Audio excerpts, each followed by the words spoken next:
Hari ini, tepat 10 tahun hilangnya pesawat MH370 milik Malaysia Airlines. Ratusan orang dinyatakan hilang hingga kini dan menjadi misteri terbesar dunia penerbangan. Menyitir The Guardian. Kamis, tanggal 7 Maret tahun 2024, kerabat penumpang yang hilang dalam penerbangan nahas tersebut bertanya-tanya apakah bencana yang sama dapat terulang kembali. Dan, apakah mereka akan mendapat jawaban itu? Tidak lama setelah tengah malam pada tanggal 8 Maret tahun 2014, sebuah pesawat Boeing 777 mengudara dari Kuala Lumpur. Armada itu naik dengan mantap ke ketinggian jelajah yang ditentukan, yaitu 35.000 kaki.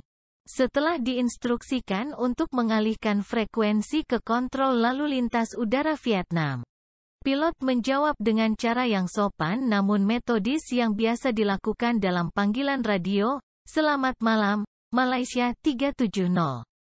Itu adalah pesan terakhir yang akan diterima dari penerbangan Malaysia Airlines MH370. Satu dekade telah berlalu sejak pesawat tersebut berbelok dari jalurnya dalam penerbangan rutin ke Beijing dan menghilang. Namun, meski telah dilakukan salah satu pencarian multinasional terbesar dan termahal dalam sejarah, salah satu misteri terbesar dalam dunia penerbangan masih belum terpecahkan. Bagi Naren, yang istrinya, Chandrika, termasuk di antara 239 orang di dalam penerbangan yang tidak pernah mencapai tujuannya, hal tersebut tidak dapat diterima. Saya khawatir dengan tidak mengetahui apa yang terjadi pada penerbangan tersebut, kami secara kolektif rentan untuk mengalami kejadian itu terulang kembali, kata dia. Ini adalah pertanyaan yang menghantui semua orang yang takut terbang. Bagaimana mungkin pesawat Boeing 777 yang canggih, yang dilengkapi dengan instrumen modern untuk era pelacakan satelit global dan komunikasi yang konstan, lenyap begitu saja? Keluarga pilot terisolasi. Setiap peringatan yang saya alami setelahnya adalah tentang kehilangan pribadi dan lebih banyak tentang belum adanya jawaban atas apa yang sebenarnya terjadi pada penerbangan tersebut, kata Naren. Dari India, yang memiliki nama lengkap KS Narendran.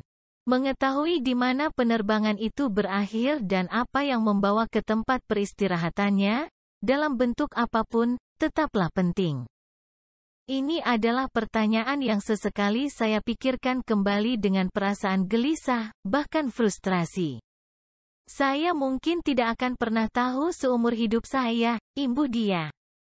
Kebutuhan akan jawaban juga membara di dalam keluarga mereka yang mengoperasikan penerbangan nahas tersebut, seiring dengan munculnya berbagai tuduhan dan teori konspirasi. Keluarga Kapten Zahari masih sangat mengharapkan jawaban. Masih belum ada titik terang. Harus ada penjelasan tentang apa yang terjadi, kata Dr. Gehaus Mohnur, seorang teman dari kapten pesawat.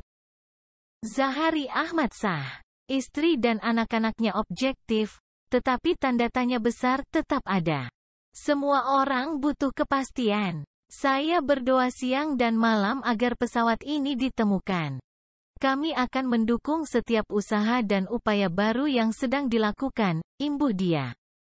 Fuad Saruji, yang bekerja sebagai Direktur Krisis untuk Malaysian Airlines ketika MH370 hilang, mengatakan bahwa keluarga Zahari terisolasi karena berjuang dengan teori konspirasi yang mengelilingi sang pilot.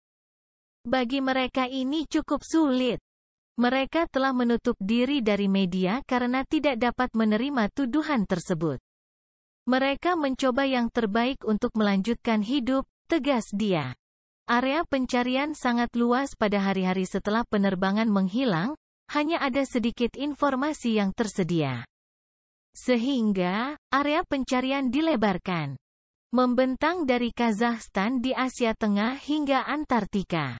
Dalam beberapa minggu, bulan, dan tahun setelahnya, potongan-potongan bukti yang dikumpulkan dari data satelit, pelacakan radar, dan bahkan analisis arus laut telah membantu mempersempit pencarian.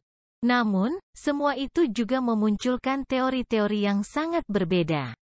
Ada anggapan mulai dari pilot yang nakal, hingga sabotase dan konspirasi bahwa pesawat tersebut ditembak jatuh atau dihilangkan oleh badan pemerintah yang jahat dan mendarat di tempat yang gelap. Baik karena kargo yang sensitif atau penumpang yang memiliki peran penting secara politik. Selama berbulan-bulan, para penumpang yang hilang berada di bawah pengawasan. Dengan dugaan bahwa seseorang atau sebuah kelompok telah mengambil alih pesawat tersebut dalam sebuah aksi bunuh diri yang rumit. Faktor-faktor non-manusia yang tidak terlalu dramatis juga telah diteliti, termasuk kegagalan listrik, kebakaran, atau penurunan tekanan udara di dalam kokpit secara tiba-tiba. Sementara itu, komunikasi publik yang buruk dan pembiaran dari pemerintah Malaysia, yang pada saat hilangnya pesawat tersebut dipimpin oleh Perdana Menteri Najib Razak, yang kini dipenjara telah menghambat upaya pencarian. Terima kasih telah menonton. Jangan lupa like, komen, dan subscribe.